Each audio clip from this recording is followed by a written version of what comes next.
So we're not tonight, we are tonight adding to that list of awards the most prestigious decoration in the French Republic, la Légion d'honneur de Légion d'honneur. And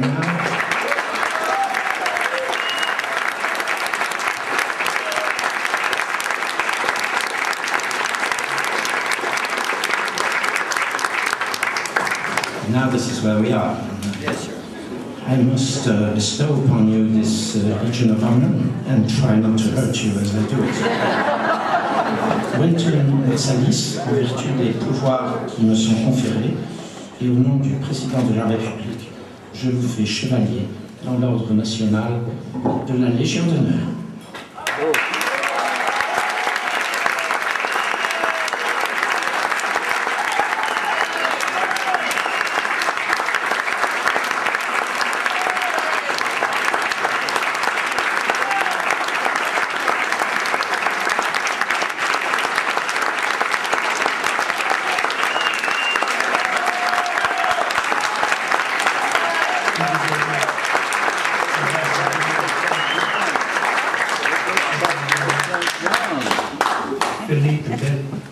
Thank you.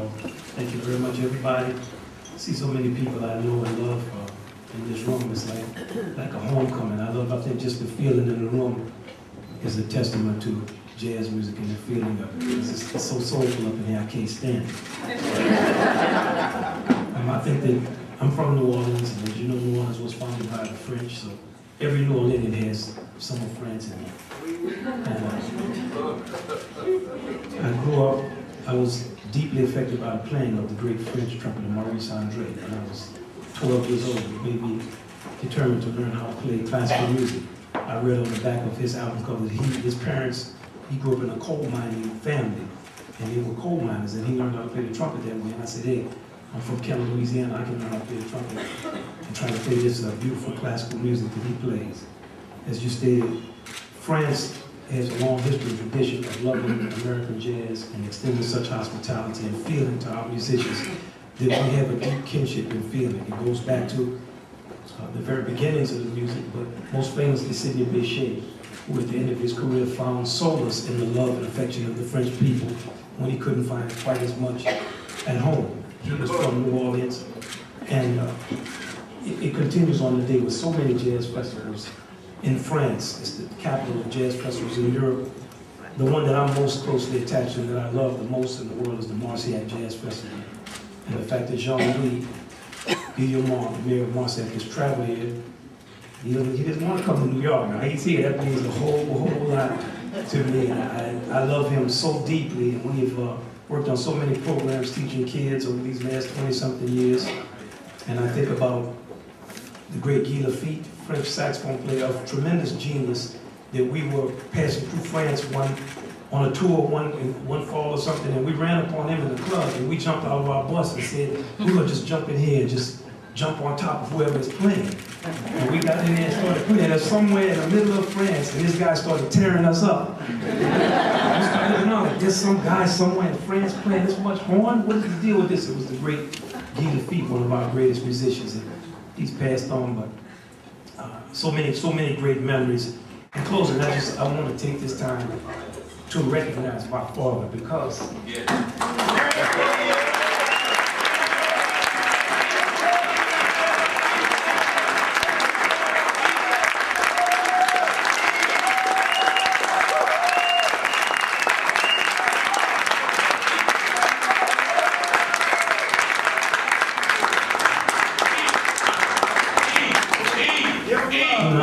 I will never be able to. Take your time, man. It's all right.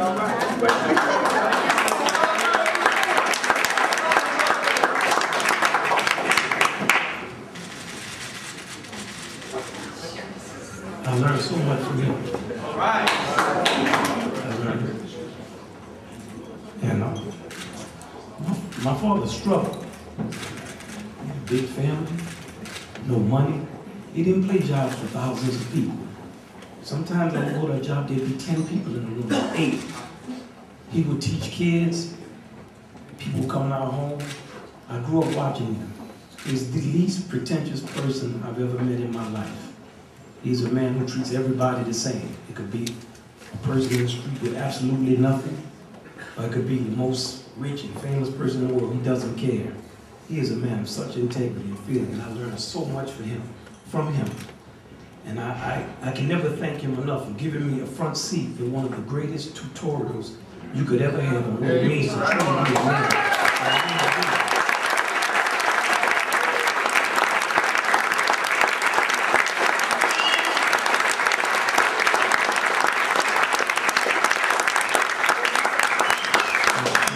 In closing, I want to speak on behalf of all my brothers and all the musicians that he taught. We get together and we talk about him, the type of exacting, the integrity that he represented when he taught us. It never made a difference to him. I remember long drives we would take. We lived in Kendall, Louisiana, and that was like 25 miles and 75 years behind New Orleans. And I would go to gigs with him, and the gigs would finish at 1 or 2 o'clock in the morning. I would be like 11 or 10, 12 years old, and I would be riding in one of the raggedest station wagons you ever saw in your life. He prided himself on buying the most raggedest car you could find. And it was a blue, ugly blue station wagon. Remember that one? Oh man, you remember that blue? My boy used to tease me when we would go to camp about how ugly that blue station wagon was. But my father would, after the gigs, he would just talk to me. I never understood what he was saying, but I knew he was serious about it.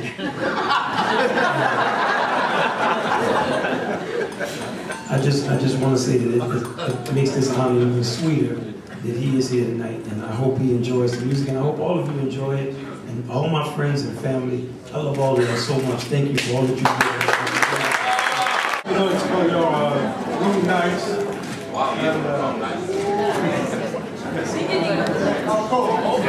And so I invite you to toast to join me for honoring Wynton and have a drink and toast to Wynton. Where are the champagne?